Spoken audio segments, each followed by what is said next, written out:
అందరికీ good morning అండి.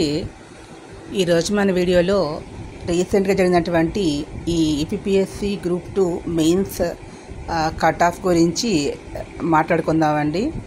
ఇది రఫ్గా అంటే ఇంతే ఉంటుందని కాదు, మన ఊరికే ఎజ్యూమ్ చేసుకుంటున్నాం దగ్గరగా ఉండొచ్చు అనేది. ఇది ఒక కట్ ఆఫ్ మార్క్, అంటే ఇది మ్యాక్సిమం మార్క్ కాదు, కట్ ఆఫ్ మార్క్. ఈ మార్క్ వరకు జాబ్ వస్తుంది అనేది. ఇక్కడ డిఫరెంట్ కేటగిరీస్ గురించి కూడా మనకి అవగాహన ఉండాలి. ఇది మెయిన్ ఏంటంటే మనం పేపర్ ఎలా వచ్చింది, అదేవిధంగా నెగిటివ్ మార్కింగ్, దాంతో పాటుగా మనకున్నటువంటి కేటగిరీ వైజ్గా ఉన్నటువంటి పోస్ట్ ఎన్ని ఉన్నాయి, ఎంత పోటీ ఉంది, ఎంతమంది రాశారు, ఇవన్నీ విషయాలు కూడా మనం కూలంకషంగా మనం అవగాహన చేసుకున్న తర్వాత మనం కట్ ఆఫ్ నిర్ణయించగలుగుతాము. అంతేగాని ఇవేమి మనం చూడకుండా మనం చెప్పలేం. అలాగే ఎగ్జామినేషన్ టెన్షన్ కూడా ఉంటుందండి. మనకి అన్ని విషయాలు తెలిసే ఉంటాయి, కానీ ఆ టైం టెన్షన్లో మనం కొన్ని తప్పులు తెలిసిందో కూడా తప్పులు చేస్తూ ఉంటారు అందరూ కూడా. అంటే అది ఎగ్జామ్ ఎవరైతే రాశారో ఆ రాసిన వాళ్ళకి, అంతకుముందు గతంలో కాంపిటేటివ్ ఎగ్జామ్స్ రాసిన అలవాటు ఉన్న వాళ్ళకి ఈ విషయాలని బాగా తెలుస్తుంది. ఈ కాంపిటేటివ్ ఎగ్జామ్స్ ఏమీ రాయకుండా కట్ ఆఫ్ కనుక చెప్పిన వాళ్ళకి మాత్రం అది కరెక్ట్గా ఉండదు. ఎందుకంటే వాళ్ళు ఎగ్జామినేషన్ ఆ టెన్షన్ ఆ టైంలో, ఆ 3.5 అవర్స్ టైంలో వాళ్ళు ఫేస్ చేస్తూ ఉంటారు, చాలా టెన్షన్ ఉంటుంది. అదేవిధంగా డిఫరెంట్ ఎడ్యుకేషన్ బ్యాక్గ్రౌండ్స్ నుంచి వస్తారు కాబట్టి ఈ సబ్జెక్ట్స్ మీద ఒకరికి ఒక సబ్జెక్ట్ మీద బాగా నాలెడ్జ్ ఉంటే ఇంకొకరికి ఇంకో సబ్జెక్ట్ మీద నాలెడ్జ్ ఉంటుంది. ఆల్ సబ్జెక్ట్స్ మీద ఫుల్ నాలెడ్జ్ ఉండడం అనేది ఎవరికీ ఉండదు, ఎందుకంటే వాళ్ళ ఎడ్యుకేషన్ బ్యాక్గ్రౌండ్ అనేది అది కాదు. కాబట్టి అందరూ కూడా కాంపిటేటివ్ ఎగ్జామినేషన్ పాయింట్ ఆఫ్ వ్యూలోనే చదువుతారు. అదేవిధంగా ఇవన్నీ కూడా మనం ఆలోచించి మనం కట్ ఆఫ్ అనేది చెప్పాలి. అయితే ఇక్కడ దీంట్లో ఉన్నటువంటి కేటగిరీ ప్రకారంగా OC general, BCA general, BCB, BCC, BCD, SC, ST, EWS and PWD ఇలా కేటగిరీకి అన్ని పోస్టులు ఉంటాయి. అదేవిధంగా ఉమెన్ కూడా ఈ పర్టికులర్ కేటగిరీ ఉమెన్ కూడా ఉంటాయి. సో జనరల్ కట్ ఆఫ్ అంటే అందరూ పోటీ పడవచ్చు.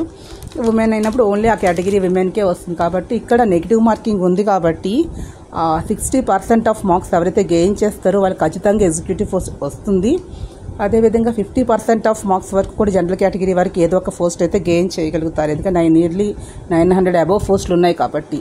అదేవిధంగా women and different generation categories of women తీసుకున్నట్లయితే వాళ్ళందరికీ కూడా ఒక 46 to 48% మార్క్స్ వచ్చినా కూడా వాళ్ళు జాబ్ గెయిన్ చేయగలుగుతారు. నువ్వు ఓసీ ఉమెన్ కేటగిరీ అయితే ఒక 48 వరకు రావచ్చు. Reserved category, other category women అయితే 46 వరకు కూడా % ఆఫ్ గెయిన్ చేస్తే మార్క్స్ వస్తాయి. సో ఇక్కడ చూసుకునే విషయం ఏంటంటే నెగిటివ్ మార్కింగ్ ఉన్నప్పుడు ఏం చేస్తారంటే మామూలుగా మీకు ఇన్ని మార్కులు వచ్చి ఉండొచ్చు, ఇన్ని ఆన్సర్ చేసి ఉండొచ్చు, కానీ మనకి తప్పులు అవుతాయి కదా. నెగిటివ్ మార్కింగ్ లేనప్పుడు మనకి ఈ ఇబ్బంది ఉంది కదా. నెగిటివ్ మార్కింగ్ ఉన్నప్పుడు ఖచ్చితంగా వచ్చినటువంటి మార్కుల్లో కొన్ని తగ్గిపోతాయి. కాబట్టి అవి కూడా తీసుకుని మనం చెప్పినట్లయితే ఎవరైతే చెప్తారో వాళ్ళది ఒరిజినల్గా వాళ్ళకి అలా నెగిటివ్ మార్కింగ్ పోను వచ్చేది ఒక ఈ పేపరు 180, 190 వరకునే వస్తుంది. ఆ 200, 230, 240 అనేది ఎప్పుడంటే నెగిటివ్ మార్కింగ్ లేనప్పుడు ఆ మార్క్స్ అట్లానే ఉంటాయి. తప్పులైన తప్పులు అవుతాయి, మిగతా వాళ్ళకి వచ్చిన మార్కులు అండి. వాళ్ళకి యాక్చువల్గా మార్క్స్ వచ్చి ఉండొచ్చు, 230 గెయిన్ చేసి ఉండొచ్చు, బట్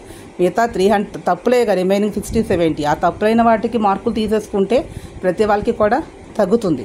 సో ఫైనల్గా కీ చూసుకున్న తర్వాత ఎగ్జామ్లో ఉన్నప్పుడు అన్నీ కరెక్ట్గానే అనిపిస్తాయి, పెట్టినట్లుగానే మనం కరెక్ట్ అనుకుంటేనే పెడతారు. ఆ టైంలో తప్పు అనుకుని ఎవరు పెట్టరు, 80% కరెక్ట్ అనుకునే పెడతారు. కాబట్టి అది కరెక్ట్ అనే అనుకుంటారు, కానీ బయటకు వచ్చి కీ అని చూసుకుని వెరిఫై చేస్తే ఎప్పుడు తప్పులు ఉంటాయి. 100% ఎవరు పర్ఫెక్ట్గా పెట్టలేదు. ఇది అకాడమిక్ ఎగ్జామ్ కాదు, 80 మార్క్స్ 90 మార్క్స్ వచ్చేయడానికి ఇదేమి స్కూల్ కాలేజ్ ఎగ్జామ్ కాదు, కాంపిటేటివ్ ఎగ్జామ్.